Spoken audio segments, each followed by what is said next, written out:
Hobbies as your English teacher. Introduction. Do you remember feeling stuck with a book of English rules? The words swam and you just wanted to be somewhere else. Or maybe you tried many phone apps but you just tapped buttons without really learning. For many people, learning English feels like climbing a very tall, hard hill. It doesn't often feel like part of their real life. It can feel like hard work, not fun. But what if I told you that you already have what you need to learn English? What if it's in the things you already love to do? Things that make you excited, focused, and make time pass quickly?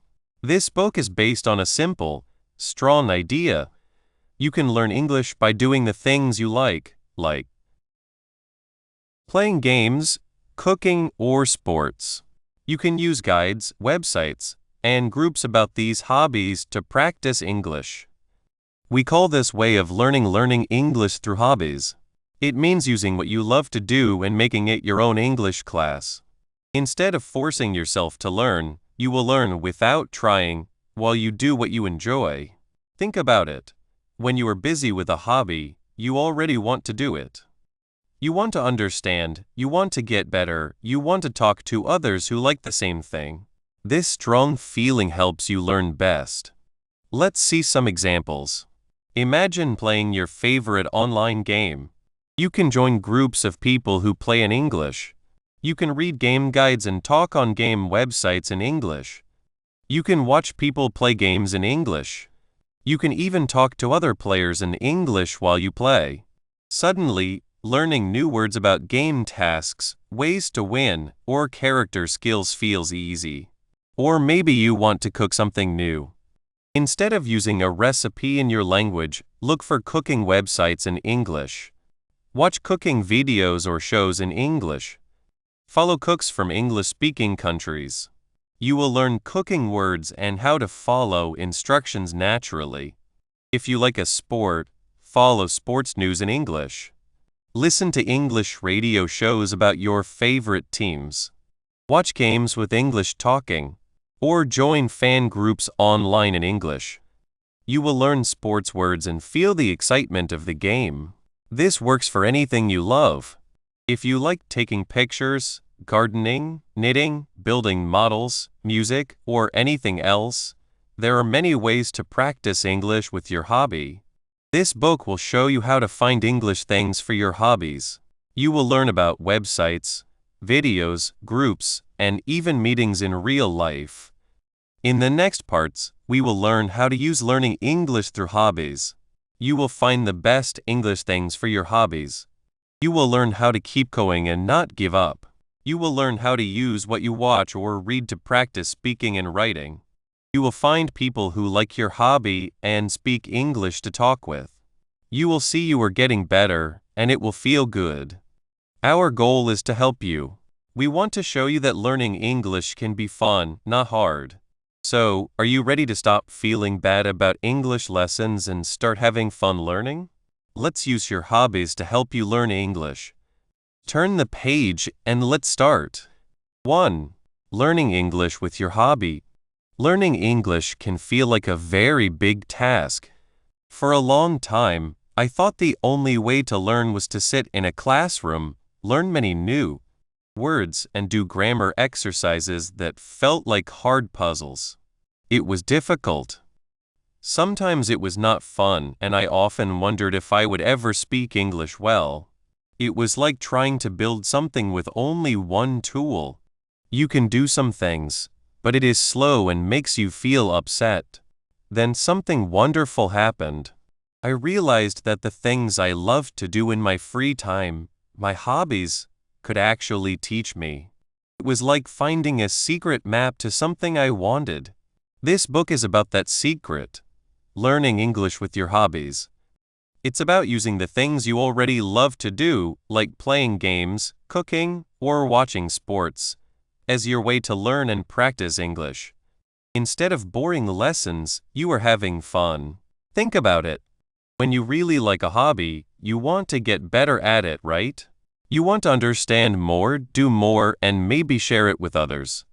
This feeling, this strong wish to do something because you love it, is called internal motivation. It's like a powerful engine inside you. When you use your hobby to learn English, this engine starts. Suddenly, learning English is not hard work. It's a natural part of enjoying your hobby even more. Let's say you love playing video games online. Maybe you want to join a team with people from all over the world. To do that, you need to talk to them. You start by reading the game's instructions in English. Then, you join a game group to talk about how to play. You might watch videos of good players explaining how they win. All of these things use English, but you are doing them because you want to be a better player. The English words and phrases you learn, like level up, strategy, teamwork, or quest, are connected to the game.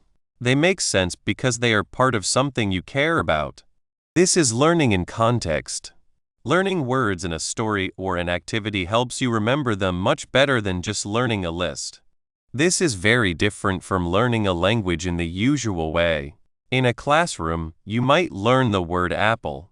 You might learn how to say, "I eat an apple." That is okay. But if your hobby is baking, you will likely learn words like apple pie, slice, peel, cinnamon, and bake. You will learn phrases like heat the oven, mix the things, or until it looks golden brown. These are words and phrases you will actually use when you are baking. They have a real meaning for you because they are part of something you enjoy. The situation makes the learning strong and easy to remember. It's like learning a word by tasting it, not just by seeing it on a page. The biggest good thing is that this way of learning makes practicing English feel easy and normal. Hobbies give you a safe and fun place to try your new English skills without being afraid of making mistakes. When you play a game, talk to other people, or follow a recipe, you are practicing. You are listening, reading, and maybe even speaking or typing. Because you are focused on the fun of the hobby, you worry less about getting every grammar rule perfect. This regular, easy practice is important for making real progress. It's much easier to keep doing something you love every day than to make yourself study something you find hard or boring. This makes learning English with your hobbies a good way to improve your English for a long time.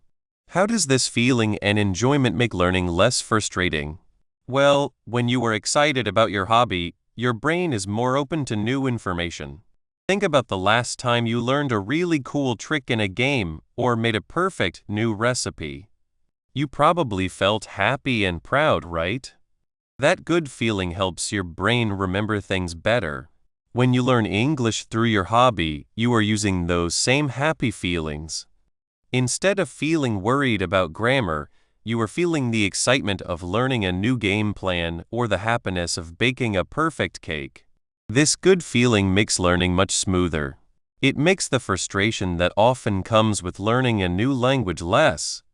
You are not fighting against your feelings, you are working with them. There are also real good things happening in your brain. When you learn something new that is connected to something you enjoy, your brain creates stronger connections. It's like building a busy road instead of a small, hard-to-see path. The more you use English with your hobby, the stronger those English paths in your brain become. This means you can remember words and phrases more easily and use them more naturally. Usual learning often gives you language bits that are not connected. Learning English with your hobbies, on the other hand, connects language to experiences, feelings, and doing things. This makes learning richer and helps you remember it more deeply. It's not just about knowing a word, it's about knowing how and when to use that word in a real situation you understand and care about. The real magic happens when you start to change how you do your hobby. You move from just enjoying it to actively using it to learn. This is about making a small change. Instead of watching a cooking show in your own language, you watch it in English. Instead of reading game reviews in your own language, you find them in English. It's a small step, but it makes a big difference. You are not changing your hobby, you are just changing the language you use while enjoying your hobby. This connects having fun and learning. You are turning easy fun into active learning without even feeling like you were studying. Let's imagine Sarah. Sarah loved knitting. She could spend hours with her yarn and needles, making beautiful scarves and hats. But when it came to English, she found it hard. Books felt boring, and speaking practice made her feel nervous. One day, she was looking for a new knitting pattern online. She found a beautiful, detailed pattern, but it was only in English. She decided to try. She opened a dictionary on her computer and slowly, word by word, she understood the instructions. She learned words like purl, knit stitch, gauge, and yarn weight. She had to read sentences like, cast on 30 stitches and work in garter stitch for 10 rows. At first, it was slow. But as she worked on her project, she started to understand more. She realized that the English words were telling her exactly what to do with her hands. The meaning was clear because she could see the result of each instruction in her knitting. She started looking for more English knitting blogs and videos. She found groups of knitters online who shared tips and patterns in English. Suddenly, English was not just a subject in a book. It was a tool that helped her make beautiful things and connect with people who liked the same things she did. Her wish to learn English grew because it was directly helping her enjoy her hobby even more. She was not just learning words, she was learning the language of her craft. This is the main idea of learning English with your hobbies. It's about finding those connections. It's about seeing that the language used in your hobby is useful, matters, and, most importantly, is interesting to you. When you learn English this way, you are not just remembering facts. You are gaining a skill that makes something you already love even better. You are building confidence with every new knitting word you understand, every game plan you read, every recipe you follow correctly. It makes the journey of learning English feel less like a job and more like an exciting trip, led by your own interests. The wonderful thing about this way is how it can change. No matter what your hobby is, there's a way to use it for learning English.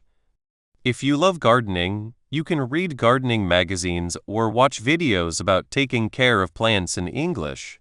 If you like photography, you can learn about camera settings, editing methods, and famous photographers through English content. If you enjoy building models, you can read the instruction papers and watch videos of how to put them together in English. The chances are endless because your hobbies are special to you. This method respects that you are an individual and makes learning a personal journey. So, why does this work so well compared to usual methods? Usual methods often focus on general language skills that might not feel useful or interesting right away. You might learn how to say your name, but not how to talk about your favorite hobby. You might learn about past events, but not how to describe the exciting game you just watched. Learning English with your hobbies changes this. It starts with the specific language you need and want to know because it's linked to what you like. This makes the words and grammar feel useful from the first day. It's practical, it's immediate, and it's driven by real curiosity. The good feeling it gives you is huge. Learning a language can be scary. There's a fear of making mistakes, of sounding silly, or of not understanding. When you learn through a hobby, you are already in a comfortable place. You know about the subject. You understand the basic ideas. This existing knowledge gives you a safe base. It makes the worry that comes with language learning less. You are not starting from nothing. You are building on something you already know and love. This boost in confidence is very important for staying motivated and continuing to learn. You are not just learning English, you are becoming a better gardener, a better gamer, or a better baker, all while improving your English. It's a situation where everyone wins, it feels good, and it makes you feel capable. This way also helps you naturally pick up the flow and sound of the English language. When you read articles, watch videos, or listen to podcasts about your hobby, you are hearing and seeing how people who speak English as their first language actually use it. You pick up common phrases, natural ways of putting sentences together, and even cultural things related to the hobby. It's like learning a song by listening to it many times. You start to feel the rhythm and sing along easily. Seeing and hearing real language like this is very valuable. It helps you go beyond textbook English and develop a more natural way of speaking. Once you understand the main idea of mixing your passions with practicing language, the next step is to look at all the different tools available. We will now look at the practical ways you can find and use these English materials that are made just for your favorite hobbies. 2. Finding English resources you love. Your hobbies are like secret boxes full of treasure. Inside each box, you can find wonderful English words, ways to speak, and even meet new people. Think about what you love to do when you have free time. Do you like playing games on a screen? Maybe you love making yummy cakes, or perhaps you get excited when your favorite sports team plays. Whatever you like, there's a whole world of English waiting for you inside that fun thing you do. It might seem a little strange at first. You might think, how can playing games help me learn English? Or, I just want to bake, not study rules. But this is the special part of learning English with your hobbies. It means using things you already love to make learning English feel easy and fun. You don't have to sit in a quiet room with boring books. You are doing something you enjoy, and the English just comes to you. Let's start with what you already know and love. Think about your hobby. Are there any English words you already know for it? Maybe you know the English name for a game character, or a tool you use to cook. Perhaps you've seen English names for sports players. These are your starting points. They are like small bridges that lead you to a bigger English world. Don't worry if you only know a few words. Every little bit helps. Now, let's talk about the different kinds of English treasures you can find. Your hobby might have English things you can see, hear, read, or even do. First, there are things you can see. Imagine you love building small models. You can find great videos on YouTube where people show you, step by step, how to build something in English. They might show you how to stick pieces together or how to color them. You see what they do, and you hear the English words that go with it. It's like having a teacher right there with you. If you like cooking, think about all the cooking shows you can watch online. Chefs show you how to make their food, and you can watch them. You see exactly what they do while hearing them explain it in English. Even watching other people play video games, called gameplay streams, can be very helpful. You see the game, you hear the player talk about what is happening, and you learn new words and ways to speak without trying hard. Then there is content you can hear. Podcasts are wonderful for this. There are podcasts about almost every hobby you can think of. You can find podcasts where people talk about new movies, share ideas for your garden, or tell stories about their favorite music. When you are walking, driving, or just resting, you can listen to a podcast and let the English sounds fill your ears. It's a great way to get used to how English sounds and how it flows. If you love stories, you could try listening to audiobooks about your hobby. Maybe you like history. You could listen to an audiobook about a past event while you were doing something simple like cleaning your room. Of course, there is also a lot of reading you can do. Think about blogs. Many people write blogs about their hobbies. If you love taking pictures, you can find English blogs with tips on how to take better photos. If you like fashion, there are many English fashion blogs. And remember online groups. Websites like Reddit have thousands of groups, called subreddits, for every interest. You can join a subreddit about your hobby and read talks between people from all over the world. You will see how they talk about their favorite things, ask questions, and share what they have done. Fan wikis are also amazing places to find information. If you love a certain book series or movie, A wiki is a website with lots of information written by fans, usually in English. You can learn so much about the characters, the stories, and the world. Even simple e-books or online magazines about your hobby can be great for practicing reading. Finally, some hobbies let you practice English in active ways. Online games are a perfect example. Many games where people play together have players from all over the world. You can join a game and talk with other players in English. You might type messages to the people on your team or even use your voice to speak with them. This is a really fun way to practice speaking and understanding English right away. Another great active way is to find language exchange partners. These are people who want to learn your language and you want to learn theirs. You can find them online through special websites or apps. You could find someone who loves your hobby and wants to learn your language, and you can help each other. You speak about your hobby in English, and then you help them with your language. Now, how do you actually find all these great resources? This is where keywords become your best friend. Think about your hobby. What words describe it? If you love knitting, words like knitting, yarn, needles, patterns, and stitches are important. If you play the guitar, words like guitar, chords, strumming, lessons, and songs are key.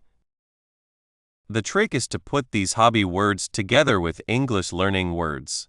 So instead of just looking for knitting, you could look for beginner knitting tutorial English, easy knitting patterns English. Knitting for English learners if you love a video game like, for example, Stardew Valley, try looking for Stardew Valley tips English how to play Stardew Valley English guide. Stardew Valley community English for football fans, you might look for football analysis podcast English, soccer news English. Learn English football terms. Don't be afraid to try different word combinations. The more specific you are, the better results you will get. Think about who makes content for your hobby. Are they YouTubers? Podcasters? Add those words to your search too. Let's imagine a learner named Maria for a moment. Maria loves to paint with watercolors of nature scenes.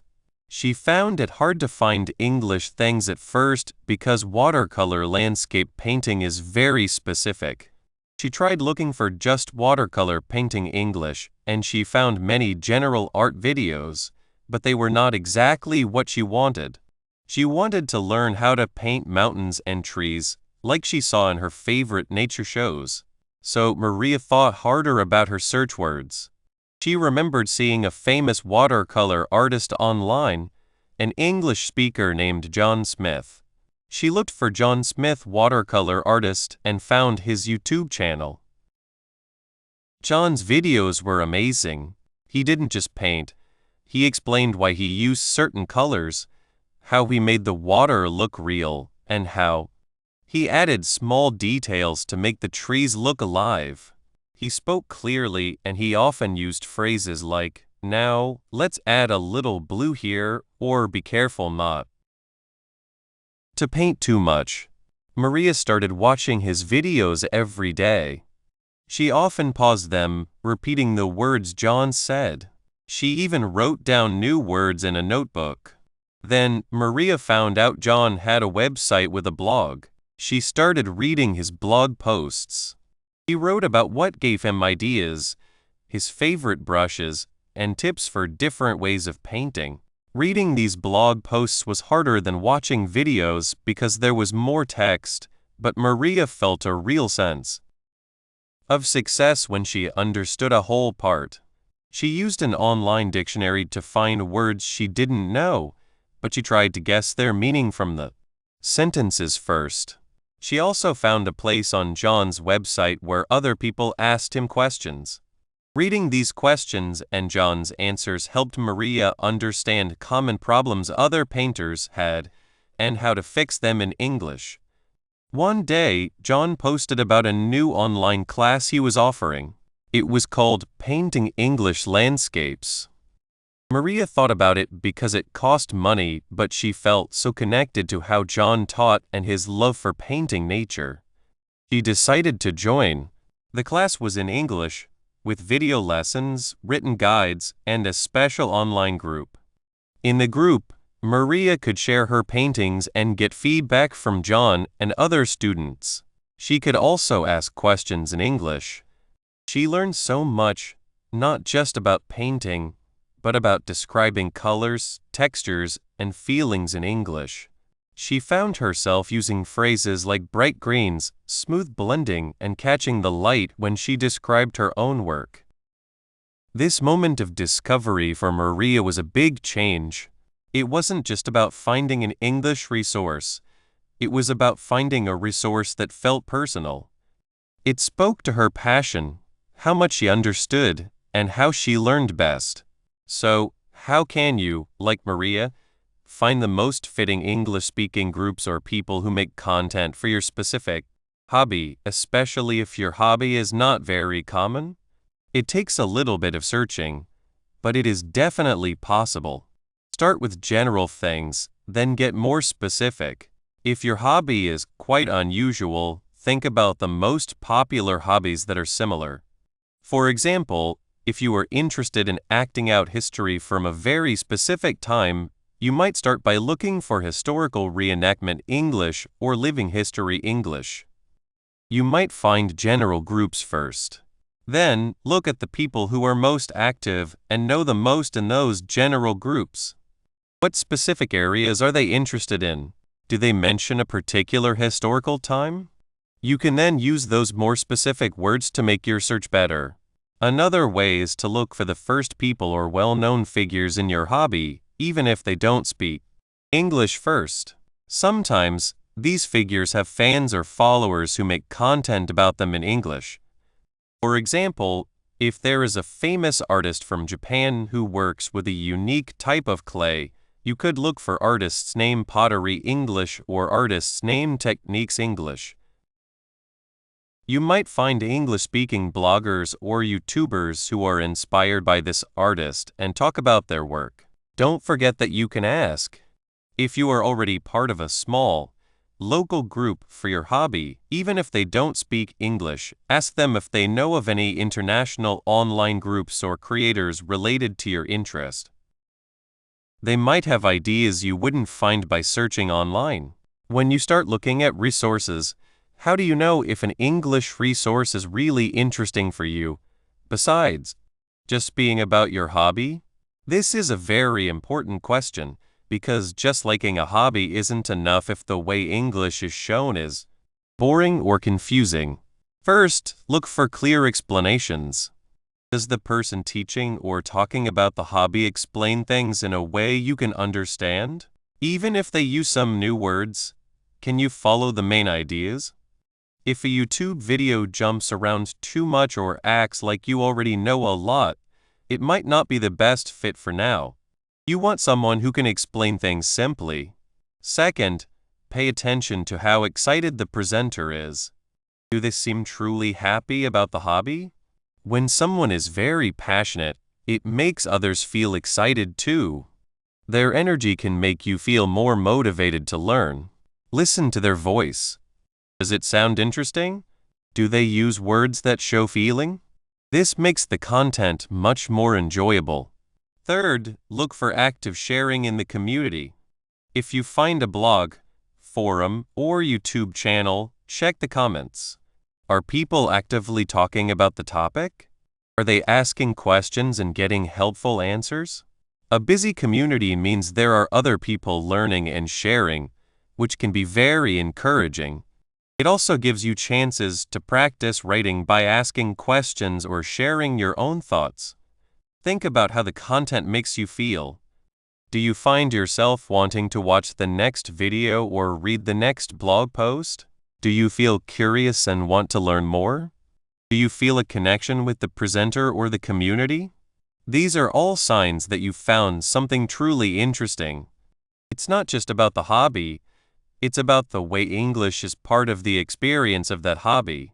It is also important to remember that what works for one person might not work for you. Maybe you love watching long, detailed videos. Or perhaps you prefer short, quick tips. Some people learn best from detailed written guides, while others need to see and hear things. The main thing is to not be afraid to try different things. Try different YouTubers, different podcasts, different online groups. If you like something, great. Keep using it. If you don't, that's okay too. Just move on and try something else. There are so many English resources out there about your hobbies, you are sure to find ones that feel just right for you. It's a journey of finding new things, and the most important thing is to keep exploring and find what makes learning English feel like an adventure, not a difficult job. Once you have found these wonderful English resources that perfectly match what you like, the real fun starts. You have opened the treasure box, but just having the treasure is not enough. You need to know how to use it. So, the next big question is, how do you actually use these materials to get better at English? How do you go from just watching or reading to actually practicing and getting better? That's what we will talk about next. 3. Making English practice fun. Learning English can be hard. You might have tried reading dull books or doing many grammar tests. Maybe you felt tired or sad because it was not fun. I felt that way too. For a long time, I thought learning English had to be serious and tough. I would sit with my books, and my eyes would get heavy. The words seemed like strangers, and the rules felt like a hard puzzle. I tried hard to remember new words, but they would disappear like water from my hands. It felt like work, hard work, and it made me want to quit. Then something changed. I saw that I was making learning too hard because I forgot about the one thing that always made me happy, building with Lego. I thought, what if I used my Lego to learn English? It sounded a little silly at first, but I really wanted a change. So, I looked for Lego videos online, but this time, I made sure they were in English. Suddenly, instead of just seeing bricks fit together, I heard words like connect, piece, tool, and move. A whole new world of English words opened up, all about something I already loved. This is the main idea of hobby learning. It's a simple thought. Use what you already like to learn and practice English. Instead of making yourself sit through lessons that feel like a job, you connect English with what you love to do. You watch videos about your favorite game in English, you read about cooking in English, or you follow news about your favorite sports team in English. Your hobby becomes your teacher and you learn without even really trying. It's not about changing who you are or what you love. It's about using your passions to help you learn. Because when you are having fun, your brain is open and ready to learn new things. Fun makes you learn better. Think about it. When you are busy with your hobby, time seems to go by fast, right? You are focused, you are interested, and you are happy. This feeling is very important for learning. When you do something you love, your brain makes you feel good. This good feeling helps you pay attention and remember things more easily. It's like your brain is saying, yes, this is interesting. Let's learn more. Other English lessons can sometimes feel very different.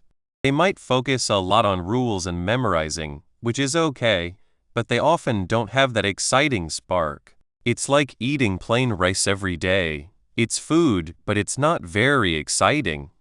When learning English feels like a chore, it's hard to keep going.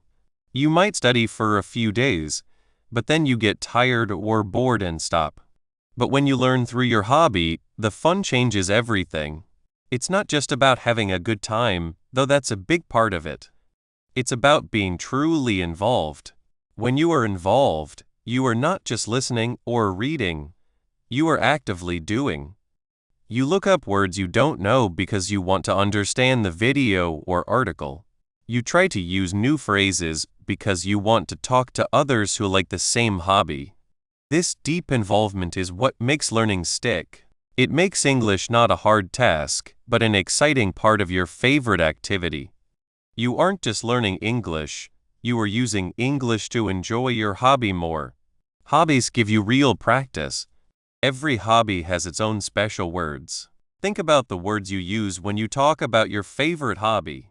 They are probably very different from the words you use for everyday things.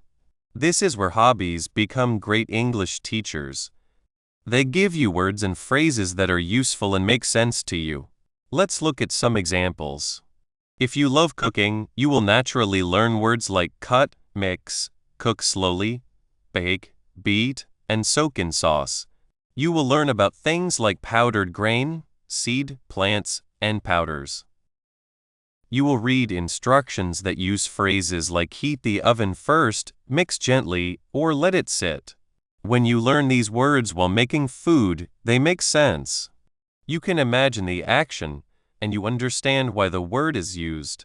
It's easier to remember cook slowly when you are watching soup bubble on the stove than when it's just a word in a list. Or think about playing video games. If you play games online, you will hear and read words like mission, get to a higher level, plan, working together, character, items, and come back to life. You will learn phrases used for talking, like be careful, I need help, let's go this way, or good job. This is real, useful English that you will use right away if you play with others. The game instructions, tips from other players, and talks in game chats all give you real English practice. This is what we mean by practice in real situations. The English words and sentences are not just floating around, they are connected to a real activity, a real reason. This connection makes the language easier to understand and remember. You are not just memorizing a meaning. You are understanding how the word is used in a situation. This makes your learning feel more real and useful. You are learning English that you can actually use in a situation you care about. Not being afraid to make mistakes. Many people worry a lot about making mistakes when they learn English. In a classroom, there is often pressure to get grammar right and say things perfectly. This fear can stop people from speaking or writing at all. They might know the words, but they are too scared to use them because they don't want to sound silly or wrong. This is a big problem because, as we know, practice is key to learning. If you are too scared to practice, you won't get better. Hobbies, however, often create a more relaxed space for learning. When you talk to other gamers online, or read a recipe from a cooking website, the main goal is usually to share information, ask questions, or just be part of the group. People are usually understanding and don't judge much. They know that everyone is there to enjoy the hobby, and that includes people who are still learning English. Imagine you are on a website for people who take pictures. You see a beautiful picture and want to ask the photographer how they got that look. You might not know the perfect English words, so you write something like, "Your photo is very nice." How you do the light like that? Most people on that website will understand what you mean. They might even gently fix you or show you the right way to say it, like, "Thanks." To get that light, I used a special way called backlighting. They are helping you, not judging you. This safe space is very valuable. It makes you want to try. You speak or write, you get feedback, sometimes clear, sometimes not, and you learn. It's a natural way to practice and get better. Because the focus is on the hobby and connecting with others, the pressure to be perfect goes away. You feel more confident to say what you think, even if your English isn't perfect yet. This confidence is a huge step forward. You start to see mistakes not as failures, but as chances to learn. And when you are not afraid to try, you practice more. And when you practice more, you get better, faster. This is a key reason why hobby learning works. It reduces worry and builds confidence by making practice feel safe and normal. Making a habit of practicing. One of the biggest challenges in learning anything new, including English, is doing it regularly. It's easy to start with lots of energy, but it's hard to keep going every day, every week. Regular study often means you have to set aside specific times, like I will study English from 7 p.m. to 8 p.m. every Tuesday and Thursday. But life happens. You get busy, you get tired, and you miss that study time. Then you feel bad, and it becomes even harder to start again. Hobbies, however, are different. You probably already spend time on your hobbies regularly just because you like them. If you love gardening, you might spend time in your garden every weekend. If you play a musical instrument, you likely practice it several times a week. If you follow a TV show, you watch it as soon as new parts come out. These things are already part of your life. Hobby learning puts English practice right into these regular activities. Instead of finding time for English, English becomes a natural part of the time you already spend on your hobby. If you love watching cooking shows, you just watch them in English. If you play games online, you join groups that speak English or chat rooms.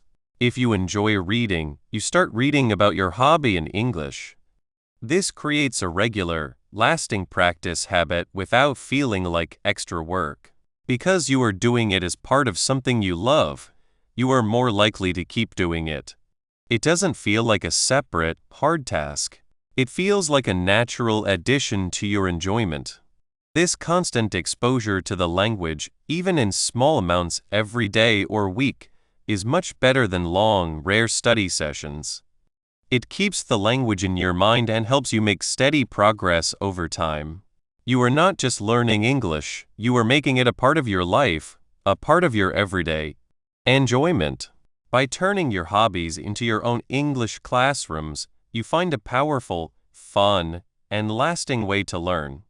You are not just studying English, you are living it. Now that we know why this way of learning works so well, let's look at the practical steps and explore specific hobbies and the resources you can find. 4. Engaging with English in everyday activities. Learning English can feel like a big mountain to climb. For a long time, I thought the only way to learn was to sit with heavy books and do endless grammar exercises. It felt like a chore, and honestly, it was hard to stay motivated. I would start with great energy, but soon, the boring drills made me want to quit. I loved playing video games and watching cooking shows, but I never thought these fun things could help me learn English. It turns out I was wrong.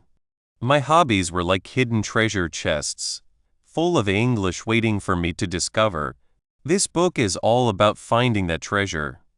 We're going to learn how to make English a part of your everyday life, not something separate that you have to force yourself to do. Doing English in everyday things. Let's talk about something really exciting. You can learn English without feeling like you are studying. It sounds too good to be true, right? But it's not. Your hobbies, the things you love to do in your free time, are already filled with English. You just need to know how to look for it and how to use it. This is the heart of learning English with your hobbies. Instead of sitting in a classroom or staring at a textbook, you use what you already enjoy to practice English. Think about it. If you love playing video games, you're probably already seeing English words and sentences on your screen. If you enjoy cooking, there are thousands of recipes and videos online in English. This chapter is about opening your eyes to all the English that's already around you, just waiting for you to use it. Your hobbies already have lots of English. This might be the most surprising part for many beginners. You might think, my hobby is just playing games. How can that teach me English? Or, I just like to bake. What English can I learn from that? But if you look closely, you'll see that English is everywhere in the things you love. Let's take video games as an example. When you play a game, you see words like start game, options, inventory, health, quest. These are all English words. If the game has a story, you'll read sentences. Sometimes, you might hear characters talking in English. Many games also have updates or patch notes that explain what's new in the game. These are often written in English. Even the names of the characters, places, and items in games are usually in English. Now, think about cooking. Think about your favorite dish. You can search online for recipes for that dish. You'll find websites with lists of things you need, like flour, sugar, eggs, butter. You'll see steps like mix, bake, stir, preheat. Many cooking shows and YouTube channels are in English. Even if you don't understand every word, you can often follow along by looking at the things you need and the actions the cook is doing. What about sports? If you love football, basketball, or any sport, you can find news articles, team websites, player interviews, and fan discussions all in English. You'll learn words related to the sport, like goal, score, team, player, match, champion. You can listen to sports commentators describe the game in English. Even simpler hobbies can have English connections. If you like drawing, you can find tutorials on YouTube in English. If you enjoy gardening, you can read about different plants and how to care for them on English websites. If you love music, you can read the words of your favorite songs in English or find articles about the musicians. The important thing here is that you don't have to start learning English from scratch. You can use the English that is already part of your hobbies. This makes learning feel natural because it's connected to something you already care about. You're not learning random words. You're learning words and phrases that are useful and interesting to you. This is the first big step in learning English with your hobbies, knowing that your interests are a goldmine of English content. From just watching to actively doing. Many of us already watch or read things related to our hobbies. We watch gameplay videos, follow cooking channels, or read sports news. This is a great start, but it's often passive. We are just receiving information. To really learn English, we need to move from just watching or reading to actively doing. What does actively doing mean in this context? It means trying to understand more, trying to use the language, and interacting with it. Let's go back to video games. Instead of just playing the game and ignoring any English text, try to read it. If you see a word you don't know, use a simple online translator or a dictionary app on your phone. To look it up, write the word down in a notebook. Many modern games let you change the language settings. If you're brave, try playing the game with the text or even the sound in English. At first, it might be hard, but you'll start recognizing words you've learned. When a new update comes out, try reading the patch notes. They might be full of technical words, but they will also have common verbs and nouns. You are actively trying to understand what the game developers are saying. For cooking hobbies, instead of just watching a recipe video, try to follow along. Pause the video and say the instructions in English. For example, if the video says add 2 cups of flour, try saying add 2 cups of flour out loud. When you find a recipe online, try reading the whole recipe before you start cooking. Look up any words you don't understand. This is active engagement because you are making an effort to process the language. You're not just letting the words wash over you, you're grabbing onto them and trying to make sense of them. With sports, instead of just watching a game, try listening to the English commentary. Focus on the words the commentators use to describe the action. You can even try to guess what they will say. Read a short sports news article every day. Don't worry if you don't understand everything. Just try to get the main idea. This active effort to understand makes a huge difference. The goal is to change how you think. Instead of thinking, I'm watching this video to learn about cooking, think, I'm watching this video in English to learn about cooking and practice my English. This small change in how you think about your hobby makes a big difference in how much you learn. You are turning your hobby from just a fun activity into a learning tool. It's like upgrading your hobby from a simple game to a powerful learning machine. Finding your group, Finding your voice. One of the biggest challenges in learning a new language is finding chances to actually speak it. We might learn a lot of words and grammar, but we get nervous about talking to people. This is where hobby groups come in, and they are fantastic for learning English. Think about your hobbies. Are there online groups for them?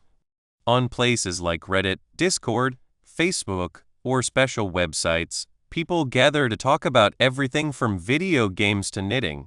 Many of these groups are from different countries, and English is often the common language. If you play video games, joining a gaming group or a clan is a great way to practice. Many groups communicate using voice chat. Even if you just listen at first, you'll get used to hearing spoken English in a natural, fast-paced way. When you feel ready, you can start typing messages in the game chat. Try simple phrases like "Hello everyone," "Good game," "Can you help me?" As you get more comfortable, you can try using your voice. Don't worry about making mistakes. Most people in these groups are friendly and understand that you are learning. They might even be happy to help you. For cooking lovers, there are online forums where people share recipes, ask questions, and talk about cooking methods. You can join these discussions. Someone might post a picture of a dish and ask, "How can I make this sauce thicker?" You can read the answers, and if you have an idea, you can try to write your own suggestion in simple English. For example, maybe try adding a little cornstarch mixed with water. If you are interested in sports, you can find fan forums or social media groups where people talk about games and teams. You can read what others are saying and, when you feel ready, write your own comments. You could say something like, "I think our team played very well today," or "I hope they win the next match." These groups offer a safe place to practice. People are there because they share your interest, not because they are testing your English. They are more focused on the hobby itself. This takes a lot of the pressure off. You get to use English in a real situation, talking about something you know and care about, with people who understand your passion. This is how you build confidence and find your voice in English. You learn not just words, but how to use them to connect with others. This is a core part of learning English with your hobbies, using your interests to build real connections and practice talking. Small, regular steps lead to big progress. One of the biggest reasons people give up on learning English is that it feels like too much work, and they don't see results quickly enough. They try to study for hours every day, get tired, and then stop. The secret to success with learning English with your hobbies is doing it regularly, not doing it a lot all at once. You don't need to spend hours studying. You just need to spend a little bit of time regularly doing English through your hobbies. Think about it. If you play a video game for 30 minutes every day, you're already spending that time. What if, during that 30 minutes, you spend just 10 of those minutes actively trying to read the in-game text or listen to the dialogue in English? That's 10 minutes a day. Over a week, that's 70 minutes, or over an hour. Over a month, that's about 4 hours of English practice. That adds up. Or maybe you love checking social media. Instead of just scrolling through posts you don't understand, take 5 minutes to read one English post related to your hobby. If you love cooking, spend 5 minutes reading an English recipe or a comment on a cooking video. Even 5 minutes a day is 35 minutes a week. This approach makes learning feel less like a mountain and more like a gentle hill. You're not trying to climb the whole mountain at once. You're just taking small, easy steps every day. Each step is manageable, and because you're doing something you enjoy, it doesn't feel like a struggle. Imagine you're learning to bake a new kind of bread. You don't try to bake a giant, complicated loaf on your first try. You start with a simple recipe, maybe just a few ingredients. You practice that simple recipe until you get it right. Then you try something a little more difficult. Learning English with your hobbies is the same. Start with very simple things. Look up one new word a day. Read one short sentence from a game or a recipe. Join one online discussion and write just one short comment. These small, regular actions build up over time. They create a habit. And habits are powerful. They make learning feel automatic. You're not forcing yourself to study. You're just naturally including a little bit of English in your daily routine. This regular, easy engagement is far more effective than trying to cram a lot of studying into a few days and then stopping. It keeps your brain active and makes the learning process feel smooth and continuous. This is the power of making English a part of your everyday activities, not a separate task.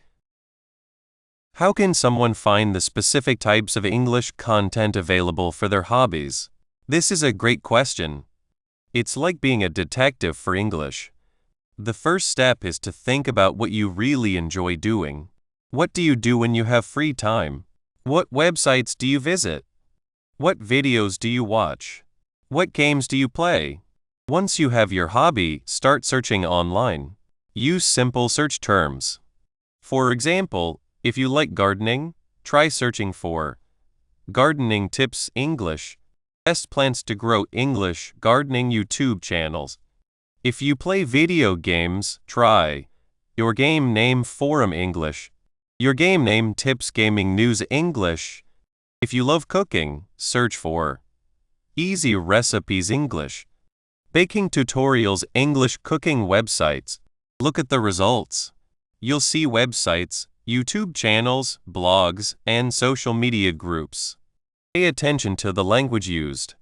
If the website titles or video descriptions are in English, that's a good sign. Explore these resources. Don't worry about understanding everything perfectly at first. Just look for common words you might know or topics you are familiar with. For example, if you find a cooking website and see headings like recipes, ingredients, instructions, desserts, main courses, you already know some useful English words related to cooking. If you find a gaming forum and see posts titled New Update Discussion, Help with Quest, Best Strategy, you're learning words related to gaming.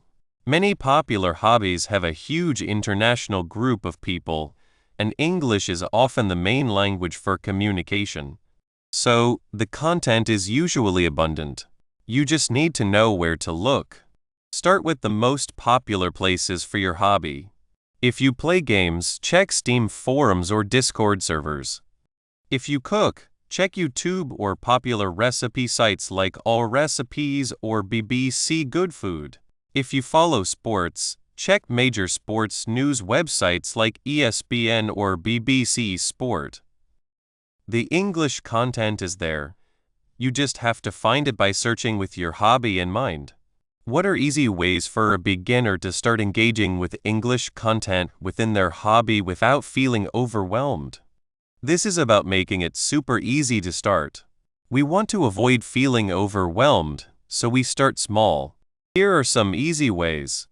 1. Change the language of something you already use. If you play a video game that has an option to change the language, switch it to English. Even if you don't understand much, you'll start seeing familiar words and getting used to the sounds. Do the same for apps you use for your hobbies if possible. 2.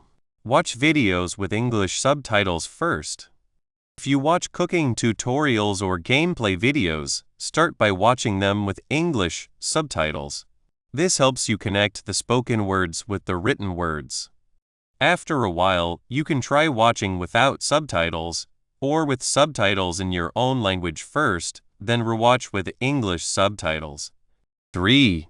Read just one thing. Commit to reading just one short thing in English every day related to your hobby.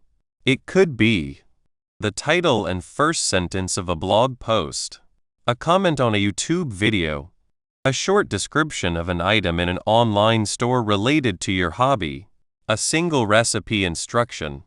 4. Listen for keywords. If you're listening to a podcast or watching a video in English about your hobby, don't try to understand every word. Instead, listen for keywords you might know or that sound important. For example, in a cooking show, listen for the names of ingredients or cooking actions. In a sports game, listen for the score or the names of players. 5. Use simple online translators. Keep a translation tool handy on your phone or computer. When you see a word or a short phrase you don't understand, quickly look it up. Don't spend too much time translating every single word. Just pick out the most important ones to understand the main idea. 6. Join a beginner-friendly online group. Look for hobby groups that specifically say they are welcoming to beginners or learners. Sometimes, these groups have special chat channels for asking questions or practicing.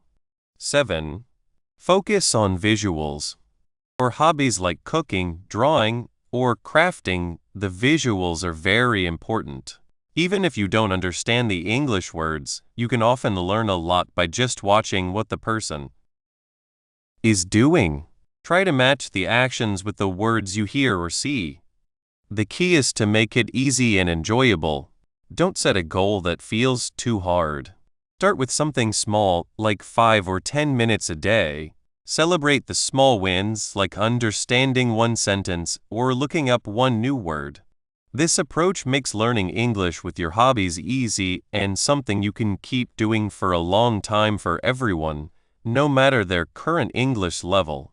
By understanding how to tap into the English already present in our daily activities and groups, we can see that learning a language is less about formal study and more about active, enjoyable participation.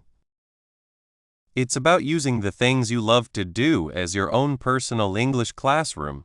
This naturally leads us to explore the specific types of resources available, from digital places to real-life interactions, which will be our focus next. We'll look deeper into how to find these specific resources and make the most of them. Conclusion: we have reached the end of our trip. We looked at how to make learning English fun, not hard work. We saw that the things you love can teach you English the best. Remember, your favorite things, like playing games, cooking, or watching sports, can help you learn English a lot. This way of learning is called learning English with your hobbies. It means you use the English you need to learn with the fun things you already do. The best part? It is fun. When you like what you are learning about, it feels easy. You do not have to force yourself. You learn words and sentences by seeing them used in real life. When you read about games or cooking, you see how English is used. This helps you remember it. You practice English without even knowing it. Listening to a show about your hobby, talking with others online, or watching sports news are all ways to practice English. Every time you understand something new, like a game rule, a recipe, or join a chat, you feel more sure of yourself. This feeling helps you with other parts of learning English. Hobbies often have groups of people. Meeting others who like the same things as you in English gives you chances to talk and learn about other cultures. We talked about using game places online to learn new words, watching cooking shows for words, or joining fan groups for sports to talk. Now it is your turn. You know how to do this. You have the ideas and the tools to start your own English journey. First, think about what makes you happy. What do you like to do in your free time? Then think about how you can find English things about those hobbies. Look for English guides, videos on YouTube, websites, groups, or social media. Do not try to do everything at once. Pick one hobby and one place to start. Even 15 or 20 minutes each day helps a lot. Remember, making mistakes is part of learning. Do not be scared to make them. They help you get better. Your English learning will be special, just like your hobbies. There is no one right way, only the way that works best for you. By using English with the things you love every day, you build a good habit. This is not just about tests. It is about being able to speak English well for a long time. As your interests change, your English learning can change too. The main ideas stay the same. Find what you love, find the English around it, and jump in. So go do it. Love your hobbies. Let your hobbies show you the way. English is waiting for you. You can explore it your way. Learning English can be an adventure, full of new things and fun. All you need is your excitement and the things you already love to do. Have fun learning and have fun with your hobbies.